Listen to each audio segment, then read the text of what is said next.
Coming up in the news, Minister of Disaster Preparedness giving an account of work done in his ministry. Rental car owners making an appeal to the Transport Ministry. And fishermen in these can now head to sea. The Bahamas Tonight, the Northern Edition, starts now. This is the Bahamas Tonight, Northern Edition.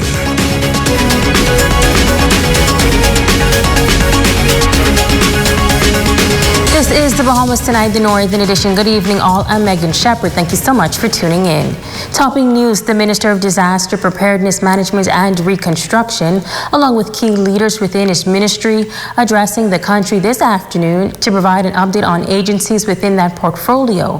High on the priority list, the continued rebuilding of the islands of Abaco and Grand Bahama post-Hurricane Dorian.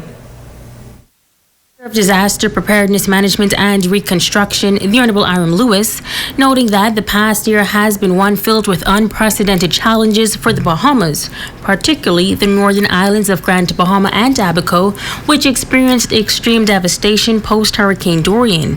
As it relates to the eastern end of Grand Bahama, the Disaster Reconstruction Authority is currently erecting some 20 modular container homes for residents on Sweetings Key. One bone of contention for residents in the east, however, remains the state of the main thoroughfare leading to that community. I can speak to the fact that the ministry, the areas that he's responsible for, is aware that portions of that road that also comes under the Grand Bahama Highway. So understanding who is responsible for certain areas, but we know that it must be fixed for people to traverse back and forth. And I must say that the Member of Parliament for East Grand Bahama, the Deputy Prime Minister, he's agitated on a regular basis. We need to get it fixed. We understand the cry of our people. I'm from the eastern side of Grand Bahama, so I know how important it is. Efforts were made last week to mitigate some of the issues, but priority, particularly this week, I've received at least 10 calls from the Member of Parliament yesterday alone in that same regard. So you are apparently following his playbook. The whole thing is, it is being addressed, and in a short time frame, we'll bring relief to the east and the residents of East Grand Bahama. Most recently, Hurricane Isaias made landfall on several islands throughout the country, bringing with it heavy rain. Now, during that time, a national all-clear signal was given by the National Emergency Management Agency out of New Providence. Meantime, the island of Grand Bahama was still taking a beating by the hurricane. Minister Lewis says that going forward, this protocol must be handled differently. We are making the necessary adjustments to our protocol. We realized that the conditions on the ground in Grand Bahama was not favorable. It was not all clear.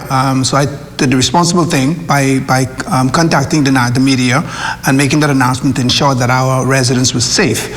And I didn't hesitate to do it, and I will do it again. But I'm hoping that we'll never get to that. So it's a matter of communication. It's a matter of understanding our protocol, because I believe that there was an overall umbrella protocol that was being looked at, but the specific spaces being totally coordinated. So we've learned from that. We'll make the necessary adjustment and understanding that we have to work together as a unit.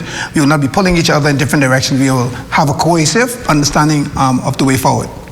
Projects Director in the Disaster Reconstruction Authority, Wendell Grant, also presenting on the 7 key areas of focus as work continues to be carried out on the islands of Abaco and Grand Bahama. 2 main areas of concern: medical facilities, as well as what is being done to stimulate economic recovery. Through our focus on health, we are proud to say that 100% of the medical facilities on the Abaco mainland are open and operational. And in Grand Bahama, $12.1 million in ongoing renovations are being done at the Rand Memorial Hospital. The Public Hospitals Authority is also planning further restoration upgrades in the amount of $5 million for that island.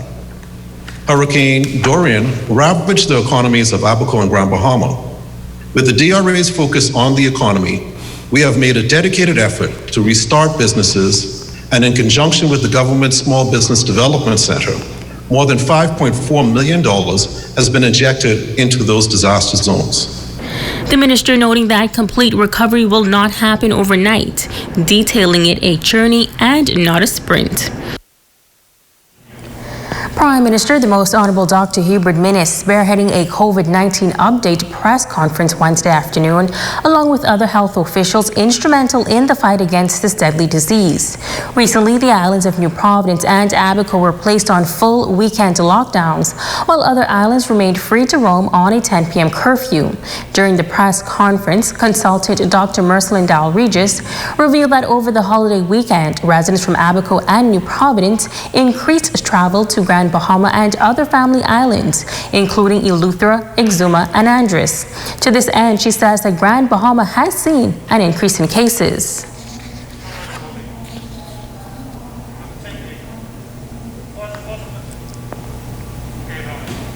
Abaco, where this describes where the cases are occurring in Grand Bahama, North and South Abaco. Grand Bahama, we can actually show you the settlements and the percentage of cases where they're occurring.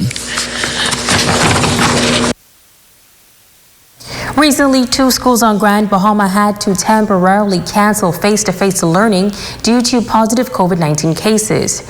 Chairman of the Grand Bahama COVID-19 Task Force, Dr. Frank Bartlett, says that a plan is in place to prevent any major outbreaks within the school system, and he is satisfied that the plan was followed by the local schools.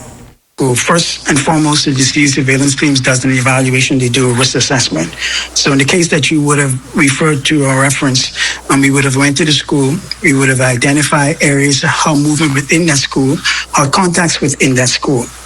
As it relates to how and what we do when we have a case within the school, be it from a staff member or from a teacher or from a student, then we look at the risk, and based on what the risk is and what we see happening in that school, we make a determination as to what are the next steps within that. We have within our plan what we call triggers for closing. If it's a situation where we have one class involved, maybe 1 or 2 students, we identify and we look at whether or not it warrants closing that class down. If we see we have more than 1 or 2 classes closed down, persons involved in other classes, then we will be more likely to recommend closing that class. Those in the self-drive industry on Grand Bahama are up in arms and are calling for answers. Member of the Bahamas Car Rental Association, Darren Cooper, says certain members of the franchise industry were granted exemptions on inspection renewals in the month of October, but they were not included. He's asking for consideration to be given to those in the industry. Many of us, the least vehicles we have is 10, and the majority of vehicles we have is 75. And we were still required, even though we were under the emergency order, required to be closed and not allowed to operate our business. We would have suffered great loss. We are now 8 months into this shutdown. Many of us, because of the industry that we're in, is still not doing any sorts of business because of the economy. And so we're asking them to consider us for the exemption in this October month. I know many of you may still be. Cooper says members of the association have been advised that consideration is being given for the inspection of vehicles to be turned over to a private company, and he's asking for more clarity on the matter. Will it be added cost to us in this industry, or to the government? Is the government prepared to give up its $35? And so we in this industry are asking the government to bring clarity to some of our concerns that we've had. We've asked the ministers to address and to meet with us so that we'll be able to have our matters addressed. And so we're calling on, again, the Minister Dion folks, to please pay attention to our concerns and address the issues.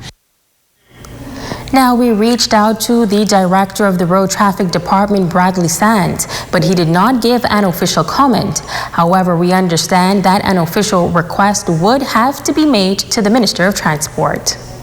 Some 10 months ago, the Rotary Disaster Relief Committee launched a boating program to assist boaters from East Grand Bahama with boat repairs. Many of the fishermen lost their livelihood during Monster Storm Dorian, but thanks to the boating program, they are returning to the water. Rumiko Knowles explains. It was a great day for fishermen of East Grand Bahama as the Rotary Disaster Relief Committee, in partnership with OBS Marine, came together to donate some 10 boats with engines to seamen who lost their boats during Hurricane Dorian. Associate Area Governor for the Rotary, Darren Cooper. We realized that in assisting these homeowners get back to home in their homes, we needed to be able to assist them in getting back to work. And one of the things we realized in the East was the business market was fishermen getting out on sea and making sure that they can go out and get a day's catch to provide for their family. And so today we are very grateful. We partnered with OBS and it's been a wonderful partnership over the past few months. It's been a global grant which has been from Rotary. And so we are very grateful for this opportunity. Managing Director of OBS Marine, Jamie Rose, says by using their ability as a mercury distributor, they were able to negotiate special rates for the engines and rigging equipment. He says it brings joy to his heart to know that fishermen are returning to the water. It gives me goosebumps. It's emotional, so it's nice to be able to be a part of it. It means a lot for me and for my guys. The guys who work here put in a lot of time and effort. You know, they've been working day and night every single week to try to get these boats done on time, because everybody wants to get back on the water as quickly as they can. So it's fulfilling when you get to see it through to completion. Through the boating program, some 115 boats have been repaired and 43 brand new engines were given. Oh, it's been a good feeling for me, man. The feeling was good. I had so many of the fishermen come back and thank us, personally, and that alone was a good feeling for me. As I sit back on my porch sometime and I watch the guys, them go in the same boats what I fix and engines what we just give them, it just gave me an awesome feeling, and watch the smile on their face. They can go back now and start making a living for their family. That's big time. President of the Rotary Club of Freeport, Neil Pinder, notes that they have been on the ground since day one following Hurricane Dorian. He says Rotarians will continue to put service above self. We have been in the community doing what we can. We have repaired many homes, from west to east. Also, we've donated food items throughout the length and breadth of Grand Bahama. And so Rotary has been turning the wheel from day one after Hurricane Dorian. And today we are here again just to assist those persons in our community that needs the assistance. Ramiko Knowles, ZNS Network News. A suspect is assisting police with their investigations into an apparent armed robbery overnight. Police say shortly before 9 last night, a man reported that while on East Indiaman Road, he was accosted by a male known to him who attacked him with a knife and robbed him of his wallet containing $300 and fled the scene. A short time later, officers of the Predator Unit, assisted by officer of the Northeastern Division, arrested the suspect. He is assisting police with their investigation.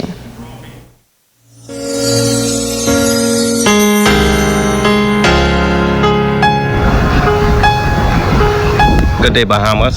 Just want to encourage you real quick. All of us are going through during this time of pandemic. We're going through as individuals, we're going through as family, we're going through as a country. But even in the midst of us going through, I encourage us not to only reflect on the things that is going on bad, but to try to think on those things that are positive. Because the whole world is going through this time of pandemic. But fortunately and unfortunately for others, if some of them are going through the pandemic and some of them are still facing natural disasters at the same time. Some of them are facing acres and acres of natural fires. Some of them are facing all sorts of disasters. But we are here still blessed by the Lord, by His grace and His mercy. We're not facing any other thing other than this pandemic. So I see that as a blessing. So I want to encourage us, man, to just think on the goodness of God. Yes, we wish things was better, but believe it or not, we have it a lot better than a lot of other places. The Bible says in Romans 8:28, that all things work together for the good of those that love God. So I want to encourage us during this season to draw close to God, and He will draw close to us. So may God bless you, and may God bless the entire Bahamas. Have a blessed day. Young politicians debating top issues tomorrow. That story and more when we come back.